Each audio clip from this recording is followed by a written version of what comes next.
Hi lovelies, welcome to my channel. My name is Juliet and today I'll be answering your natural hair questions.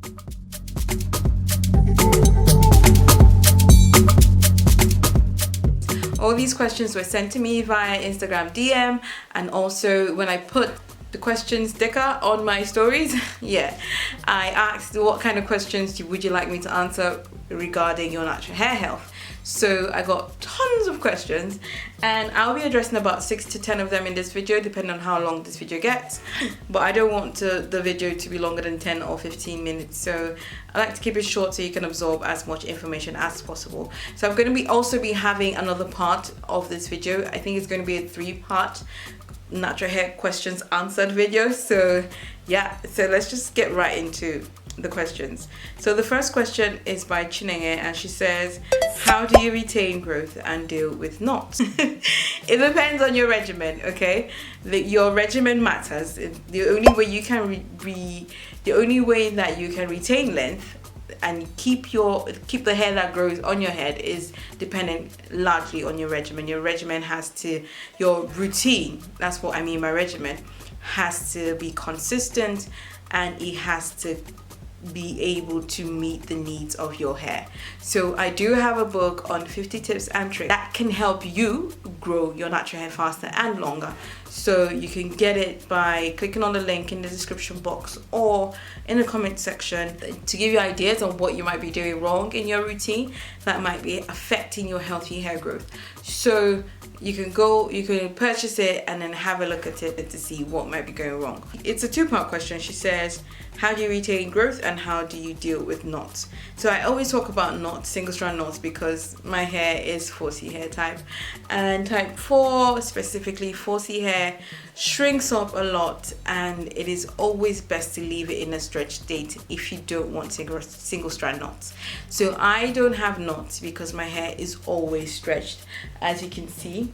So once I'm done like filming, or if I want to wear my hair out, once I get back, the first thing I do is to re-moisturize and then twist my hair. Most times my hair is twisted, sometimes I braid. I have videos on how to stretch your natural hair, how to reduce and avoid too much shrinkage, because shrinkage is the main cause of having knots on natural hair. So always make sure that your hair is in some kind of elongated state to prevent it from knotting and tangling too much. Next question is, can I use aloe vera juice mixed in water as my hair mist? Yes, you can actually. Yes, you can. That's just a simple answer to that. Yes, you can. So Tick Kitty Bye says, love what you do. Please, what can cause hair loss? Not like balding, but just a reduction in size. So a couple of things can cause hair loss. One could be a major lifestyle change. Something may have happened to you in your life that has triggered it. So it could be stress, it could be loss, it could be anything that has potentially caused a shock to you in your life or caused a certain degree of stress. And then there also could be an internal issue. It could be an underlying sign that something might be wrong internally. I mean, there's a whole bunch of reasons why your hair could start falling out. There's also the external reasons. Maybe you tried a product that is not good for your scalp. Your scalp is literally rejecting it.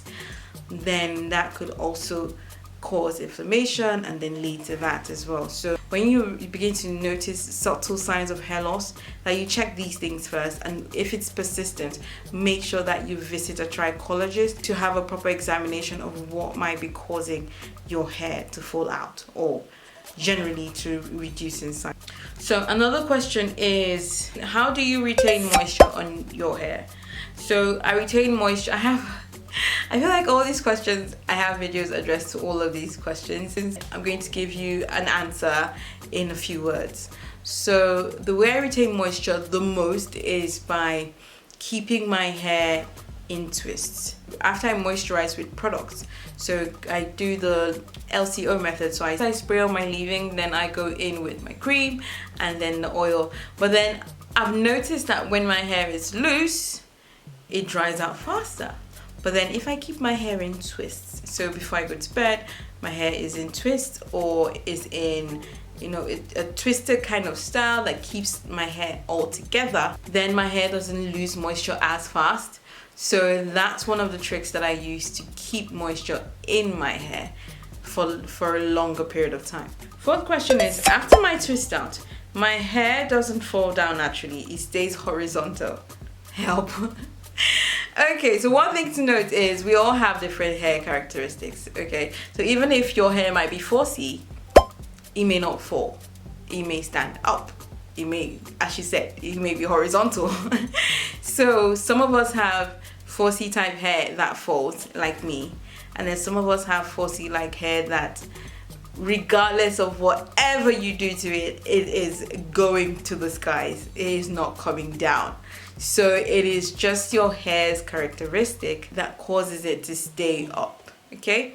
And then if you're thinking, so is there a way somehow that I can get it to fall? Well, the only way I can tell you is, I'll give you 2 tips. When you twist in smaller sections and use products that will weigh your hair down. So this is much harder for people with low porosity hair, but it can work. You just have to find out what works for your hair type. So use heavier products, and these products help to weigh your hair down, therefore it falls. And then when you twist in smaller sections, it gives your hair more volume. So that's another idea. How do you treat the more delicate parts of your hair if the center is stronger than the perimeter of your hair? Okay, so since you know that the middle part of your hair is healthier, since you know the middle part of your hair is healthier than the perimeter of your head, then you have to make sure that care for your hair outside of just moisturizing it matters. So when you're dealing with the perimeter of your head, you need to be more careful. You need to use your fingers to detangle. You need to sleep with a satin bonnet at night. When you style your hair, always make sure that your hair is not in a tight style, because tight styles always affect the perimeter of your head. So it always affect the hair strands on the perimeter of your head. So it's important that you take extra care when you know that some strands of your hair are a lot weaker than the others. So just give it that extra TLC. Okay, so our last question for today is, how much hair comes out when you detangle and comb? What's normal? What's healthy? Okay, so